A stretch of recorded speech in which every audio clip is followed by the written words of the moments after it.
Hi, I'm Vareen, a curious explorer of the intricate landscape of the human mind and behaviors, and you're now listening to the Ink Thoughts podcast, where I unravel the mysteries behind the incongruous thoughts that pepper our everyday existence. Hello everyone, welcome back to another episode of Ink Thoughts podcast. Hope everyone have been doing well. So today's episode is all about something we're all seeking: happiness. But what exactly is happiness? And why do some people seem to have it in abundance while others are constantly chasing it? In this episode, we're diving into the science of happiness. We'll talk about what studies tell us about what really makes us happy, debunk some common myths, and explore practical tips you can use to boost your own happiness today. There are definitely more and more studies and researchers trying to look into happiness. It sounds like a straightforward word, isn't it? But when you think about it, the definition of happiness isn't as straightforward and simple as we thought. To start, let's first talk about what happiness actually means. Researchers often split happiness into two types: hedonic and eudaimonic happiness. Hedonic happiness is all about pleasure and positive emotions. Think about the joy you feel after a delicious meal or after a great day with your friends. Eudaimonic happiness, on the other hand, is deeper. It's the sense of purpose and the meaning you get from pursuing goals, helping others, or growing as a person. A lot of people think that happiness is just about feeling good all the time. But true happiness often comes from having a sense of purpose and connection. Research shows that people who focus on both pleasure and purpose tend to report higher levels of life satisfaction. Now, let's debunk a few happiness myths. First up, the "I'll be happy when" myth. This is the idea that we'll only be happy once we achieve a certain goal. Whether it's getting a promotion, buying a new car, or finding the perfect relationship and whatsoever. But studies show that external achievements only provide a temporary boost in happiness. This is called the hedonic treadmill, where we quickly return to a baseline level of happiness after a positive event. People often think that they need more to be happy: more money, more success, but data shows that after basic needs are met, our happiness doesn't increase much with higher income or possessions. Well, don't get me wrong, I believe we are all still very happy when we get to achieve more, but the scientific study shows that the increase in happiness isn't as much as you thought when you're comparing meeting basic needs and getting more after that. So, it's not really about having more than, it's more about being present, grateful, and connected. Alright, so if happiness isn't just about achieving our goals or buying the latest gadget, what actually makes us happy then? Researchers have identified a few key areas: relationships, gratitude, acts of kindness, and mindfulness. And of course, there's still a growing list because more research and scientific evidence are coming. One of the biggest predictors of happiness is the quality of our relationships. In fact, a study that tracked people for over 80 years found that close relationships were the strongest predictor of a happy and healthier life.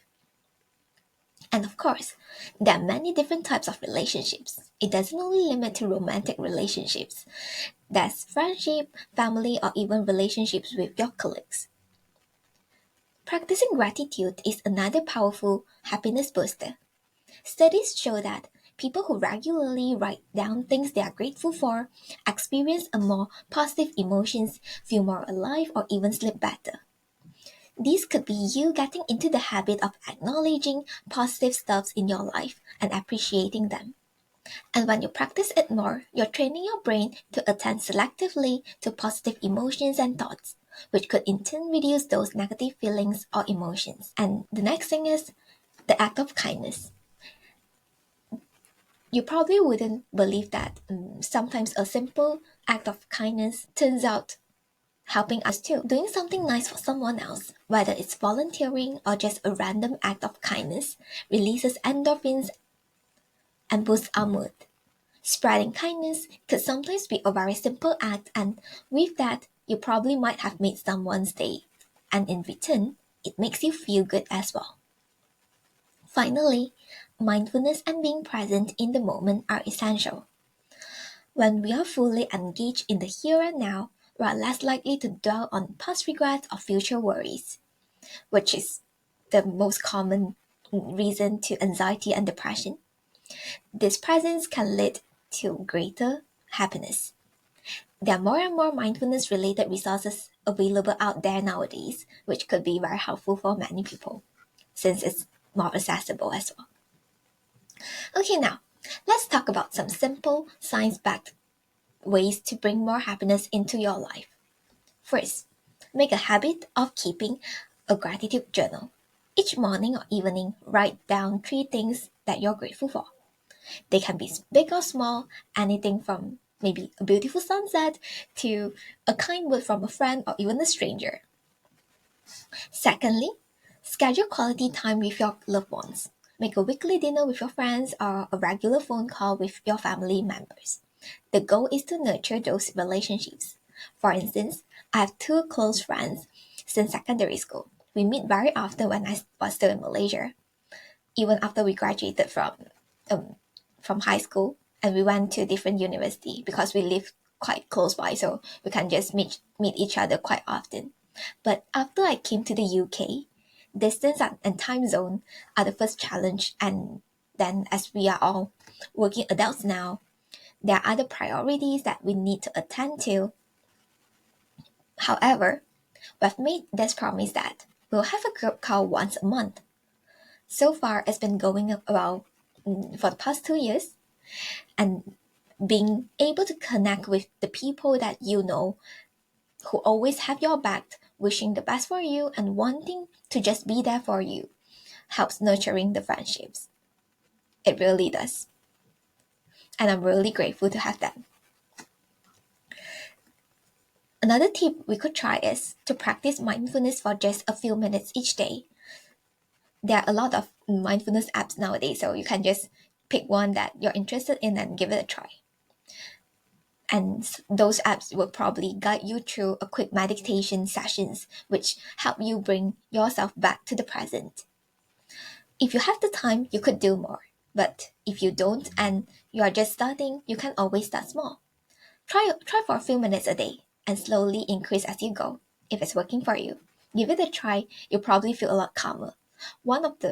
This is one of the method that I use it for myself when I feel like I'm feeling very anxious for whatever reason, and I need to bring myself back to the present and calm myself down. I'll practice meditation for 10 to 15 minutes, depending on how much time I have. And most of the time after that 10 to 15 minutes, I feel a lot calmer. So, happiness might not be something we can just grab off the shelf.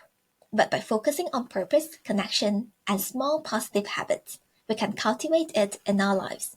Remember, happiness is often found in the journey, not the destination. Well, thank you everyone for listening today. If you find it helpful, feel free to comment down below and share with me your thoughts, and if there's any tips that you would like to share with others. And feel free to share this episode to your friends and family if you think it would be beneficial for them. Thank you everyone for listening. I'll see you guys next time. Goodbye. Thank you for listening to this episode of the podcast. If you enjoyed it, do like and share it with your friends and family, and drop me a comment on YouTube. If you're on Apple Podcasts, please leave me a review.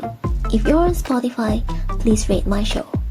Alternatively, any questions or feedback, feel free to email me at hello@inkthoughts.com or send me a private message on Instagram, Facebook or Twitter with the username of inkthoughtspod. Thanks again, and catch you all next week.